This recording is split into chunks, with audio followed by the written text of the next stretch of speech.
네, 디지타임즈 아시아의 보도인데요. SK 하이닉스 보도입니다. 범용 DRAM 이익률 70%를 돌파할 전망이다라는 내용인데요.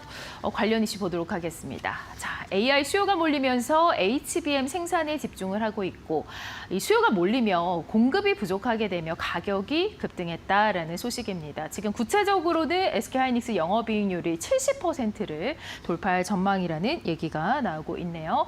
이게 뭐 1995년 이후로 30여 년 만에 대호황이 기대가 된다 이런 분석이 나오고 있는데요. 예, 맞습니다. 네. 그 디지타임스는 일전에도 한번 제가 말씀드린 적이 있지만 대만의 이제 유력한 이제 IT 전문 이제 매체이고 이곳에서도 또 중요한 어떤 이렇게 기사가 많이 나오고 있습니다. 그 이유는 무엇이냐면 이제 오늘 말씀드린 뭐 이렇게 그 이따가도 말씀드린 이제 TSMC나 폭스콘도 대만에 있고 그다음에 관련된 공급망 기업들이 많이 대만에 있기 때문에 그중에 한 군데만 취재가 돼도 현재 반도체 가격이 내려가겠다, 반도체 가격이 올라가겠다는 것을 알 수 있기 때문에 디지타임스가 종종 이제 우리나라 언론에도 등장합니다. 그 오늘의 그 디지타임스 보도를 보면은 SK하이닉스가 HBM이 아니고 HBM이 아니니까 우리 범용 DRAM, 우리가 또 다른 시편으로 레가시 DRAM이라고 하는 그런 DRAM의 영업이익률이 70%가 나온다. 이런 이제 기사입니다. 그러니까 대단히 충격적이고 놀랍기도 합니다. 어떻게 이렇게 많은 이제 영업이익이 나올 수 있느냐라고 살펴본다면 결국 이제 근본적으로는 이제 저희가 많이 이렇게 말씀드리긴 했지만 AI, 그러니까 HBM으로 말미암은 AI의 어떤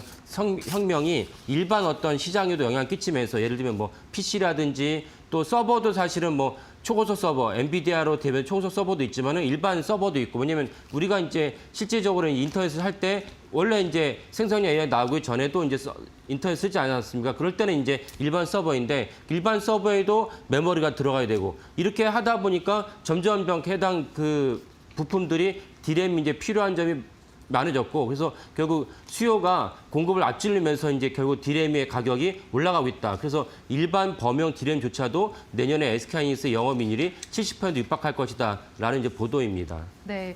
이렇게 보통 이제 HBM이 수요가 큰 건 알고 있었는데도 DRAM 쪽으로도 이 영향이 전해지고 있는 것 같습니다. 지금 예전에도 영업이익률이 70%를 넘긴 적이 있었을까요? 예, 그래서 아까 말씀하신 대로 1995년에 네. 95년은 정확히 30년 전이죠. 그때 이제 윈도우 95로 바뀌면서 그리고 이제 그 전체적으로 DRAM이 이제 부족해지면서 그 PC가 이제 교체가 되면서 그 당시 DRAM에 대한 수요가 이제 폭등을 하면서 영업이익 그때 이제 70%가 넘었다라고 얘기가 나오고 있습니다. 그러니까 30년 만에 DRAM이 초호황, 슈퍼사이클을 이제 접어들었다라고 이제 알 수가 있겠습니다. 결국 이제 뭐든지 상품이라는 건 수요와 공급에 따라서 결정되는데 수요는 많아지는데 공급이 그게 못 쫓아가면 이제 그 가격이 올라갈 수밖에 없습니다. 그래서 30년 전에도 그랬고 지금이 또 한 번 이제 일반 범용 DRAM의 그 수요가 공급을 앞지르면서 가격이 이제 70% 가격이 내년에 SK하이닉스 영업이익률이 가격이 70%, 될 것이다라는 전망이 나오는 것입니다.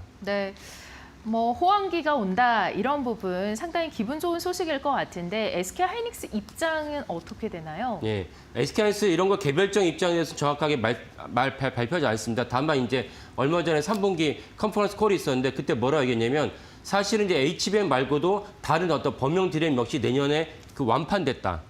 그 완판됐다는 거는 그 정도로 이제 여전히 수요가 강하기 때문에 공급자가 이 정도 물량밖에 없으니까 이렇게 사가려면 사가시고 계약을 하면 계약하세요 이렇게 했는데 완판됐다고 발표했습니다. 그러니까 그전에는 계약이 어떻게 되냐면 한 달 단위, 분기 단위로 계약을 합니다. 왜냐하면 그 공급 수요자 입장에서도 가격이 떨어질 수도 있기 때문에 그리고 현재보다 가격이 더 올라갈지 안 할지 장담 못하기 때문에 안정적으로 한 달이나 분기별로 계약을 체결하는데 이번에는 1년치 전체를 완판했다는 것은 그만큼 수요자 입장에서 고객 입장에서는 지금보다 가격이 더 올라갈지 떨어지지 않을 것이다. 그러니까 차라리 지금 모든 물량 나한테 주시오. 왜냐하면 물량이 없으면 사실은 또 부품이 없으면 제품이 정상적으로 돌아가지 않기 때문에 그래서 완판을 했다. 이렇게 SK하이닉스 컨퍼런스 콜에서 이렇게 얘기했습니다. 이것이 사실은 오늘의 어떤 내년에 범용 DRAM 영업이익률 70%의 근간이 될 수 있다라고 볼 수 있겠습니다. 네, 앞서서 HBM이 범용 DRAM의 상승을 촉발했다 이렇게 말씀을 해주셨는데 좀 그 구조가 궁금합니다. 예, 예. 그 구조라는 건 결국 이제 HBM인 그 많은 분들 이제는 아시겠지만은 DRAM을 갖다가 8장을 쌓아서 8장 붙인 다음에 이제 HBM을 내놨습니다. 그것이 더 많은 메모리를 필요하다 보니까 지금 12장으로 넘어갔고 HBM4는 이제 HBM3는 이제 그 DRAM 그 하나에다가 1024개 구멍을 뚫어서 데이터를 다 주고받는데 HBM4는 거의 2배, 그러니까 2026을 갖다 뚫어서 이제 데이터를 주고받습니다.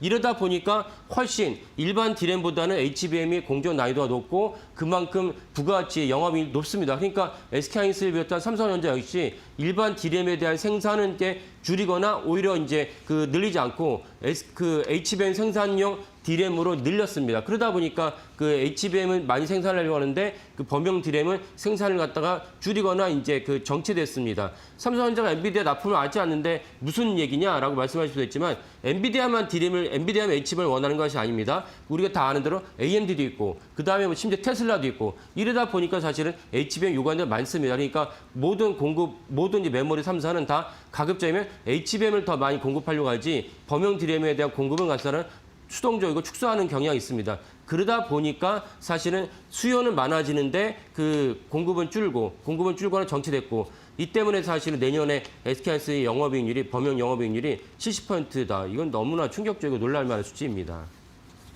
네, 이러한 흐름에 지금 중국 반도체 기업들도 어떻게 보면은 한몫 기여를 했다라고요. 예, 맞습니다. 그러니까 이때 우리가 생각할 수 있는 대목은 그 아까 말씀드린 뭐 아마존이라든지 테슬라라든지 엔비디아라든지 이런 모든 미국 기업들이 HBM 요구하는 거 알겠어. 근데 원래 사실은 한 1년 전만 하더라도 중국 기업이 엄청난 약진으로 말미암아 삼성전자 위기다. 왜냐면 삼성전자가 엔비디아 앞으로 못하고 있으니까 삼성전자는 위에는 못 올라가고 밑에서는 이제 중국 반도체가 치고 올라가니까 넛크래커 치킨 게임에서 이제 삼성전자가 되게 난처한 처지다라고 생각을 했는데 왜 그러면 중국 기업이 있는데 왜 이렇게 범용 D램에 대한 공급이 부족하냐라고 봤을 때 심지어 중국의 메모리 반도체 대표적인 기업인 창신 반도체입니다. CXMT인데 CXMT마저 지금 HBM3를 갖다 개발을 임박했다는 것입니다. 왜? 중국 당국이 야 우리가 지금 AI를 했는데 언제까지 너네가 그 D램을 갖다가 만들어서 팔고 있을래? 여기서 그만하고 이제는 HBM 개발하는데 치중을 해라. 거기에 만약에 수익률이나 여러 가지 재정적인, 재무적인 어떤 손실이 생긴다면 그건 당연히 중국 당국이 이제 보조해 준 것으로 추정이 됩니다. 그래서 창신 반도체까지 이제 HBM 개발로 이제 돌아서면서 범용 D램의 공급이 예상만큼 많지는 않다. 이것이 오늘의 주제인 SK하이닉스가 내년에 영업이익 70%가 되는 그런 또 근간이 된다고 볼 수가 있겠습니다. 네.